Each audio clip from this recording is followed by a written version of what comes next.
Wassalatu wassalamu ala rasulillah wa ala alihi wa ashabihi wa man tabi'ahum bi ihsanin ila yaumiddin, amma ba'd. Pertama, kami menyampaikan permintaan maaf karena dua pertemuan sebelumnya nggak bisa hadir karena ada halangan.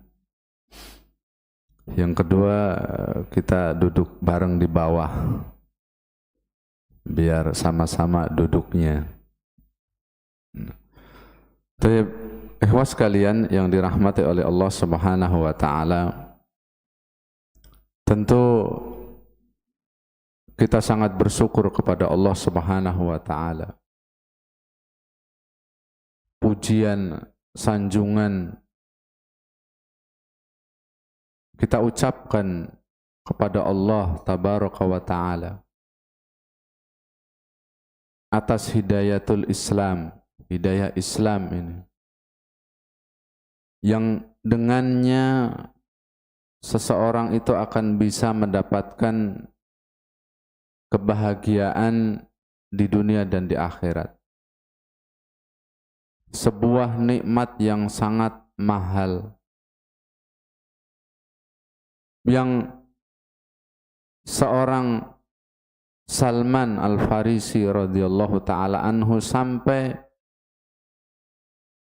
mengorbankan, meninggalkan keluarganya, meninggalkan orang tuanya, mengorbankan dirinya untuk mendapatkan kebenaran yang ia dengar bahwa di Jaziratul Arab akan ada seorang nabi yang diutus, melakukan perjalanan yang jauh untuk mendapatkan hidayah itu.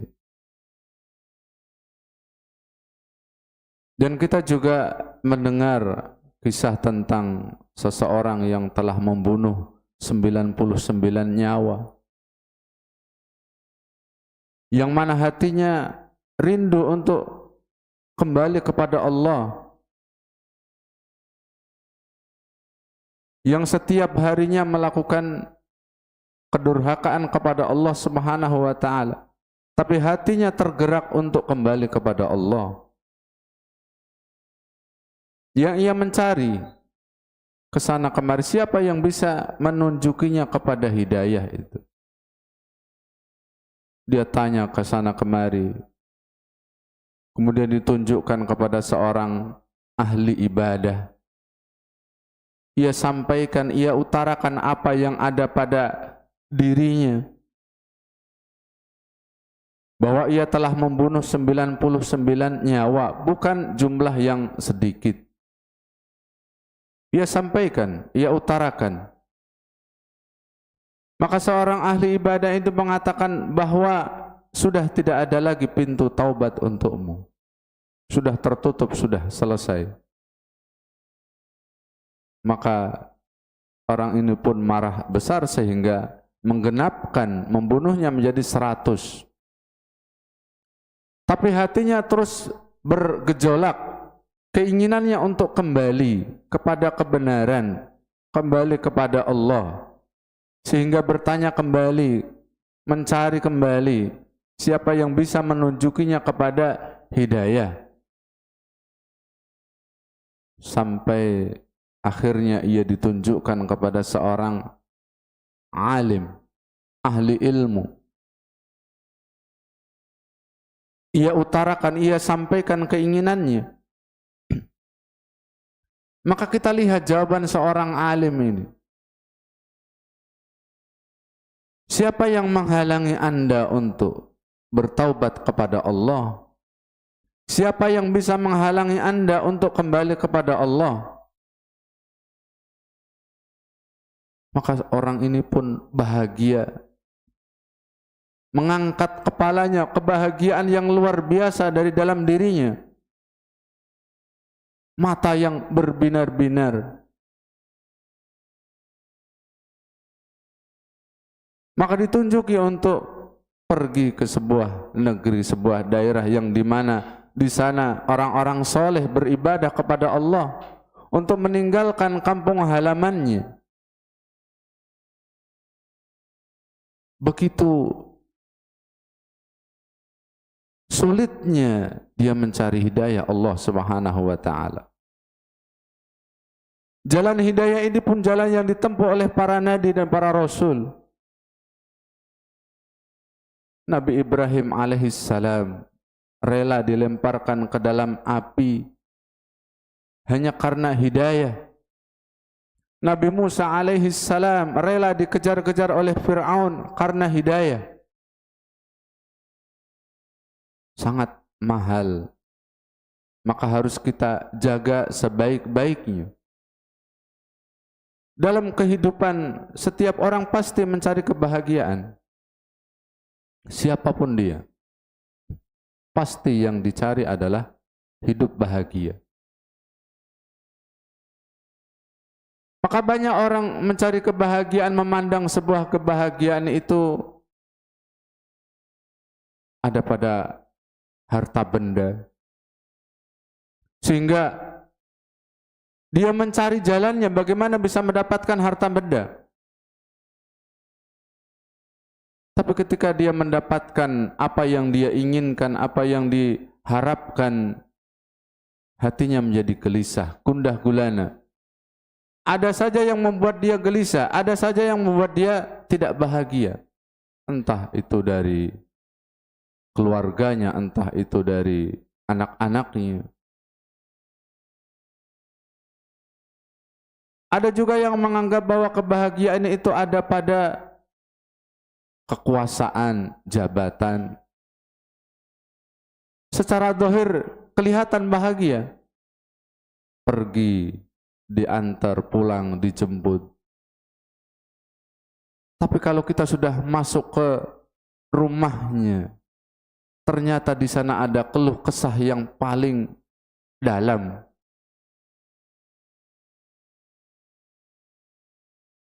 Lalu apa yang dimaksud bahagia yang sebenarnya itu? Yang dicari oleh setiap orang dalam kehidupan dunia ini. Ternyata kebahagiaan itu ada pada penghambaan diri kepada Allah Subhanahu wa taala. Al-ubudiyatu lillah. Menghamba kepada Allah Subhanahu wa taala. Tentu kita yakin bahwa Allah yang telah menciptakan manusia. Tidak ada seorang pun yang menafikannya. Semua sepakat bahwa Allah yang telah menciptakan manusia. Kalau kita misalnya memiliki sebuah produk, maka kalau kita ingin tahu tentang produk itu, maka kita tanya kepada orang yang membuat produk itu. Bukan bertanya kepada produknya. Maka demikian juga kalau kita ingin bahagia, kita bertanya kepada Allah Subhanahu wa taala yang menciptakan manusia. Bukan kita bertanya kepada manusia itu sendiri. Karena tentu Allah yang paling tahu tentang kebahagiaan seorang manusia. Maka kebahagiaan itu ada pada penghambaan diri kepada Allah. Mentauhidkan Allah. Sujud di hadapan Allah Subhanahu wa taala.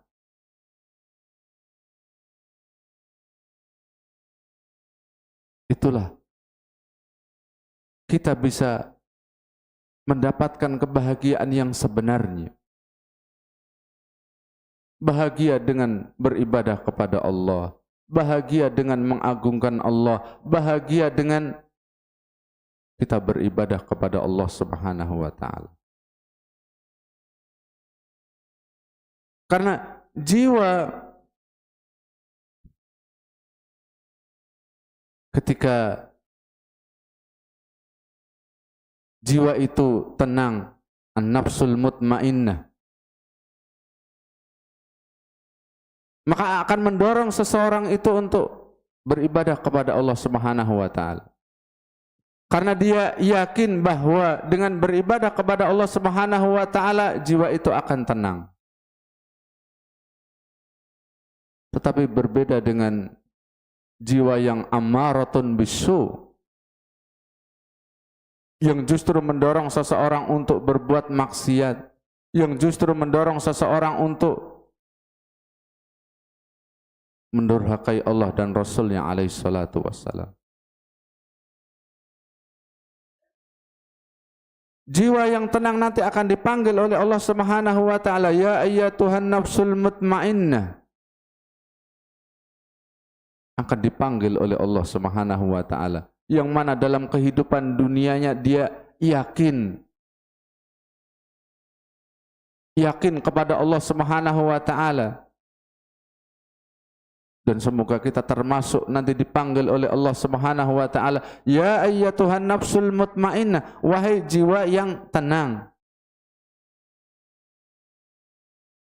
Irji'i ila rabbiki radiyatan mardiyah. Kembalilah kepada Rabbmu dengan jiwa yang puas, hati yang puas, yang Allah Subhanahu wa taala meridhoinya. Allah ridho. Fadkhuli fi ibadi wadkhuli jannati. Masuklah kepada golongan-golonganku dan masuklah ke dalam surgaku. Panggilan dari Allah Subhanahu wa taala orang-orang yang memiliki jiwa yang mutmainnah, yang yakin kepada Allah Subhanahu wa taala. Maka sebagai seorang muslim harus punya obsesi yang tinggi, cita-cita yang besar, agar bisa bahagia di yaumil qiyamah. Tidak sebatas obsesi harapan itu hanya pada kehidupan dunianya saja, tapi harus punya obsesi yang tinggi, harapan yang besar, agar bisa bahagia di yaumil qiyamah. Kita kasih contoh seorang sahabat yang tidak begitu dikenal. Seorang sahabat yang bernama Rabi'ah ibn Ka'ab radhiyallahu taala anhu. Sahabat yang biasa-biasa saja. Tapi dia punya obsesi yang tinggi, cita-cita yang begitu mulia. Suatu ketika Rasul alaihi salatu wassalam meminta kepadanya untuk meminta. Rasul alaihi salatu wassalam menawarkan kepadanya dunia. Tawarkan kepada sahabat ini. Karena sahabat ini sudah berkhidmat kepada Rasul alaihi salatu wassalam, menyiapkan segala apa yang menjadi kebutuhan Rasul. Maka Rasul ketika itu meminta kepada untuk meminta, apa yang kamu minta, apa yang kamu inginkan, saya akan berikan. Rasul menawarkan kepadanya dunia, kekuasaan, jabatan. Kalau sahabat ini meminta itu semua, Rasul akan berdoa kepada Allah Subhanahu wa taala untuk mengabulkan apa yang dia minta. Tapi sahabat itu tidak meminta itu semuanya. Yang dia minta adalah as'aluka murafaqataka fil jannah.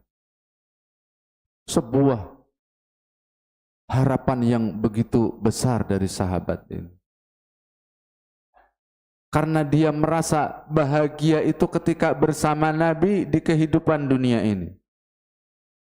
Dia bahagia ketika bisa bertemu dengan Nabi dalam kehidupan dunia ini.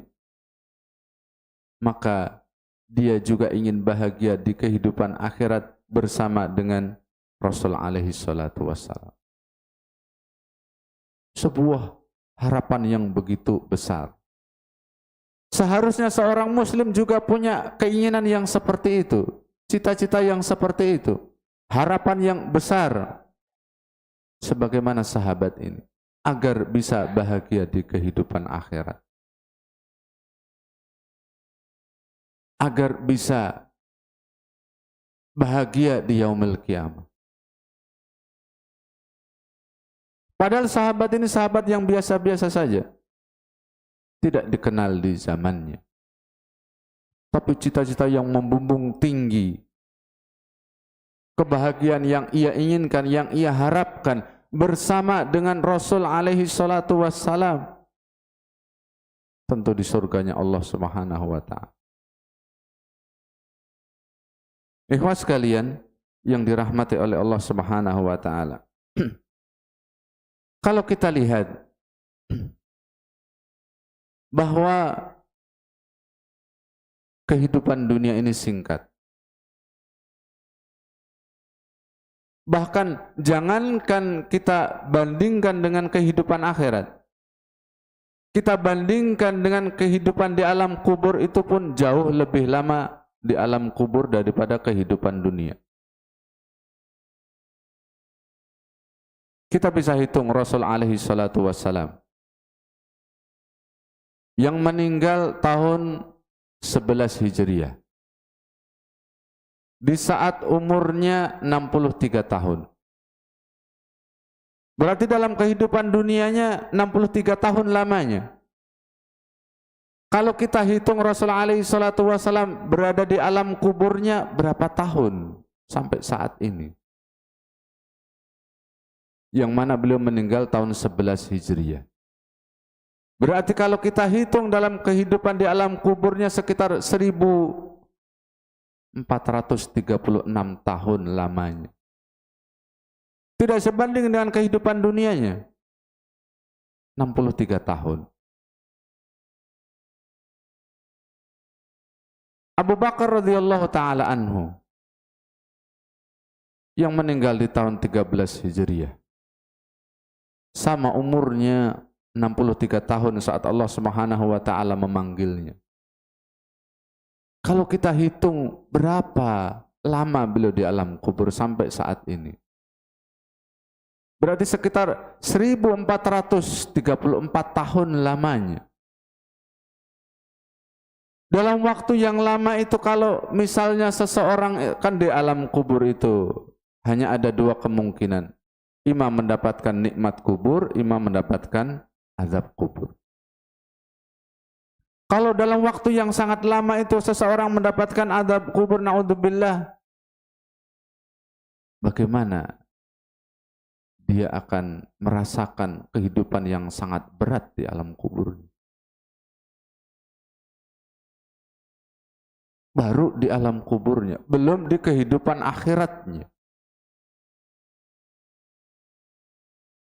Ini kan menunjukkan bahwa alam kubur lebih lama daripada kehidupan dunia bagi seseorang. Dan setiap orang pasti akan melewati dunia ini. Dan setiap orang pasti akan melewati alam kubur.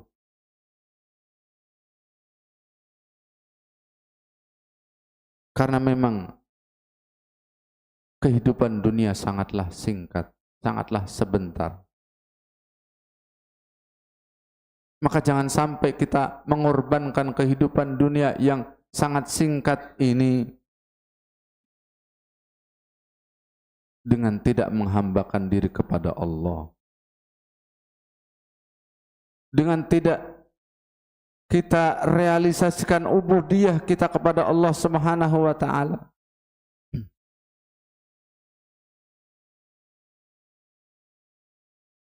Kita adalah hamba Allah Subhanahu wa ta'ala, yang memang itu tujuannya Allah Subhanahu wa ta'ala menciptakan manusia untuk menghambakan diri. Yang memang itu langit ditegakkan, yang memang itu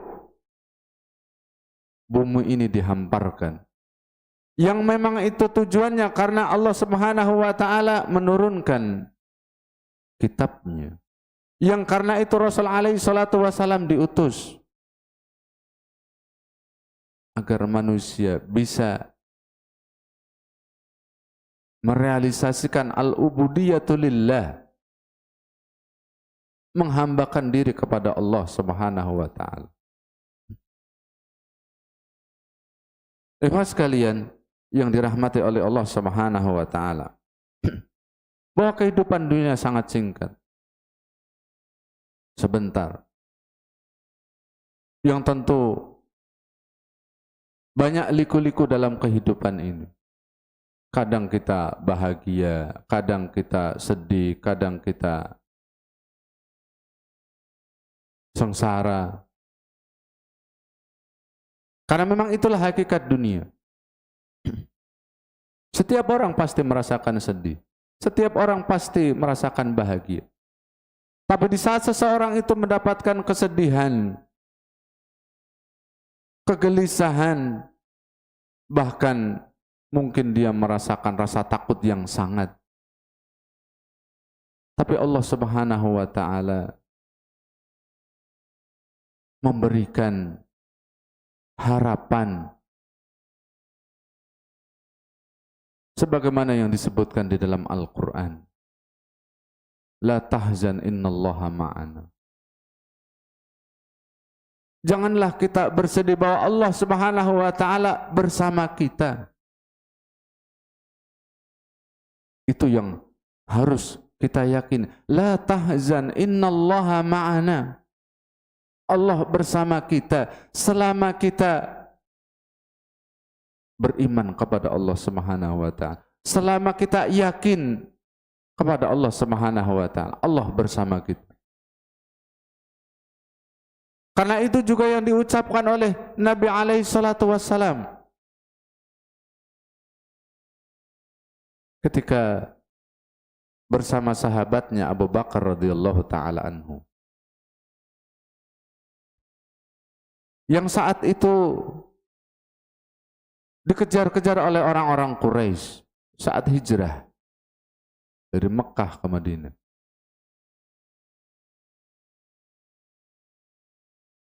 Yang sampai pada di sebuah gua. Yang Rasulullah SAW dan sahabatnya berlindung di gua itu. Yang orang-orang Quraisy sudah berada di depan goa. Sudah sangat dekat. Seandainya mereka melihat di ujung kakinya saja, melihat di ujung kaki mereka, mereka akan melihat Rasul alaihi salatu wassalam.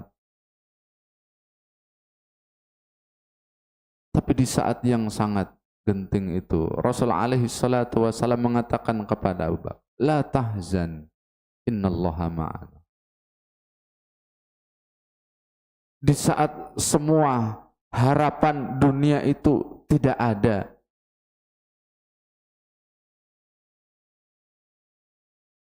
tapi Rasul alaihi salatu wassalam bergantung kepada Allah Subhanahu wa Ta'ala. Tidak bergantung kepada goa itu.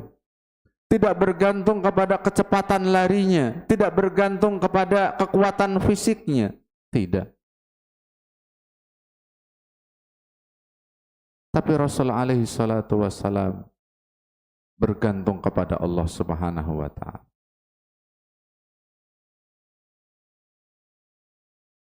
Harapannya kepada Allah Subhanahu wa Ta'ala, la tahzan innallaha ma'ana. Allah bersama kita. Itulah yang menenangkan Abu Bakar radhiyallahu taala anhu. Jiwanya menjadi tenang dengan apa yang disampaikan oleh Rasul alaihi salatu wassalam. Padahal sudah ada di depan matanya orang-orang Quraisy. Jadi di saat kita gelisah, di saat kita merasakan hal yang berat dalam kehidupan kita, maka kita kembali kepada Allah Subhanahu wa Ta'ala. Kita serahkan semua kepada Allah Subhanahu wa Ta'ala. Kita berwudu, kita sholat, kita bersujud kepada Allah, menundukkan hati kita kepada Allah Subhanahu wa Ta'ala. Menyerahkan segala urusan yang ada pada diri kita kepada Allah Subhanahu wa Ta'ala. Kita sangat yakin bahwa Allah Subhanahu wa taala memiliki banyak jalan keluar yang tidak disangka-sangka oleh seorang hamba. Sebesar apapun kesulitan yang ada pada diri seorang hamba.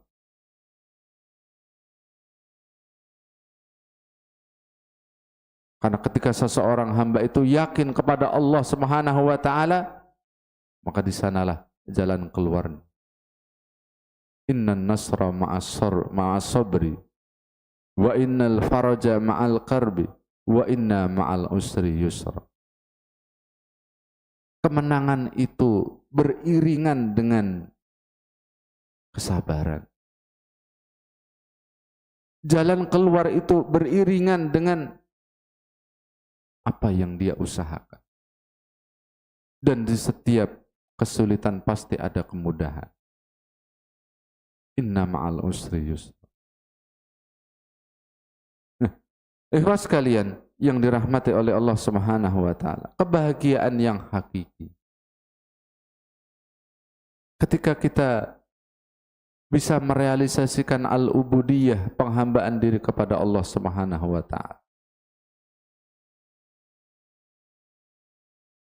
Bisa mewujudkan apa yang menjadi tujuan Allah Subhanahu wa taala mengadakan kita. Al-ubudiyah, menghambakan diri. Yang dengan itu Rasul diutus, yang dengan itu kitab diturunkan kepada kita. Yang dengan itu langit ditegakkan, yang dengan itu bumi dihamparkan, semua untuk mewujudkan al-ubudiyatu lillah. Menghambakan diri kepada Allah Subhanahu wa taala. Nah, ikhwas sekalian yang dirahmati oleh Allah Subhanahu wa taala, hakikat jiwa an-nafsul mutmainnah. Ada juga an-nafsul ammaratun bisu. Sebuah jiwa yang justru mendorong orangnya untuk berbuat maksiat. Yang justru mendorong orangnya untuk melanggar apa yang menjadi syariat Allah dan Rasulnya alaihi salatu wassalam. Maka jiwa yang seperti inilah yang harus kita arahkan kepada kebaikan. Karena memang tabiat jiwa manusia itu menyukai hal-hal yang sesuai hawa nafsunya. Tabiat manusia menyukai hal-hal yang buruk. Fitrahnya manusia. Maka disitulah dibutuhkan al-hidayah, hidayah kepada Allah Subhanahu wa taala, hidayah Allah Subhanahu wa taala.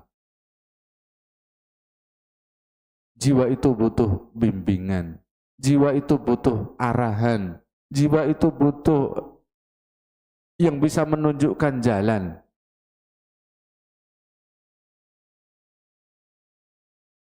An-nafsu ammaratun bisu.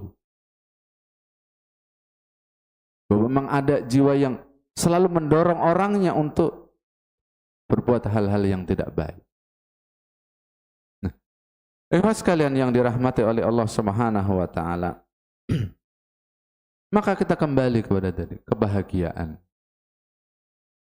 Bahwa bahagia yang sebenarnya, bahagia yang sejati adalah kita menghambakan diri kepada Allah. Yang setiap orang pasti merasakan kesedihan. Bahkan Nabi Yakub alaihissalam bersedih ketika kehilangan putranya. Bahkan menangis bertahun-tahun lamanya. Rasulullah SAW pun juga pernah merasakan kesedihan ketika kehilangan putranya yang meninggal. Tapi kesedihan itu menunjukkan kelembutan hati. Kesedihan itu menunjukkan kelembutan hati yang ada pada dirinya. Dan Allah Subhanahu wa taala tidak mencela ketika orang menangis. Tapi yang dicela oleh Allah Subhanahu wa taala ketika seseorang itu berputus asa. Tidak ada harapan lagi dengan kehidupan dunianya. Ketika seseorang itu justru mencari jalan, ketika dia mencari jalan kepada manusia, dia tidak kembali kepada Allah Subhanahu wa taala. Ketika seseorang itu berputus asa, tidak lagi kembali kepada Allah, tidak lagi mengharapkan kepada Allah Subhanahu wa taala, itulah yang dicela oleh Allah Subhanahu wa taala. Tapi ketika seseorang itu kembali kepada Allah, bersujud kepada Allah, menyerahkan segala urusan yang ada pada dirinya kepada Allah Subhanahu wa taala, inilah hakikat al-ubudiyah, menghambakan diri kepada Allah Subhanahu wa taala. Tentu bukan hal yang mudah. Bukan perkara yang gampang untuk menghambakan diri kepada Allah Subhanahu wa taala. Butuh tekad yang kuat, butuh azam yang muncul dari dalam dirinya. Keyakinan yang kuat kepada Allah Subhanahu wa taala. Takwa yang benar-benar kepada Allah Subhanahu wa taala. Makanya hal-hal yang buruk sekecil apapun kita tinggalkan. Khalid dzunuba saghiraha wa kabiraha. Kita tinggalkan dosa yang kecil, dosa yang besar. Karena setiap dosa yang kita lakukan sekecil apapun akan memberikan pengaruh dalam kehidupan kita. Nuqtatun sauda, titik hitam ada dalam hatinya ketika dia melakukan dosa kepada Allah. Kalau titik hitam itu selalu dia torehkan dalam hatinya, maka akan semakin banyak, sehingga menghalangi dia untuk mendapatkan hidayah, menghalangi dia untuk beribadah kepada Allah Subhanahu wa taala, menghalangi dia untuk merealisasikan al-ubudiyatu lillah. Maka ikhwah sekalian yang dirahmati oleh Allah Subhanahu wa taala, kita kembali kepada Allah Subhanahu wa taala. Yang dengan itu kita akan mendapatkan kebahagiaan di dunia, terlebih nanti kebahagiaan di akhirat. Yang semoga Allah Subhanahu wa taala senantiasa memberikan kepada kita hidayah yang selalu kita panjatkan dalam salat kita 17 kali dalam sehari semalam, ihdinas siratal mustaqim. Semoga Allah Subhanahu wa taala senantiasa meneguhkan kita dalam iman, dalam takwa, dalam amal soleh, memberikan keistiqomahan kita dan mewafatkan kita dalam keadaan husnul khatimah. Ini yang bisa disampaikan, mudah-mudahan memberikan manfaat, memberikan motivasi bagi kita, memberikan semangat bagi kita untuk merealisasikan al-ubudiyah, memberikan tasjid kepada kita untuk senantiasa beribadah kepada Allah Subhanahu wa taala di kehidupan dunia yang singkat dan fana ini. Fa nahtatim bi doa kafaratul majlis. Subhanakallahumma wa bihamdika asyhadu an la ilaha illa anta astaghfiruka wa atubu ilaik. Assalamualaikum warahmatullahi wabarakatuh.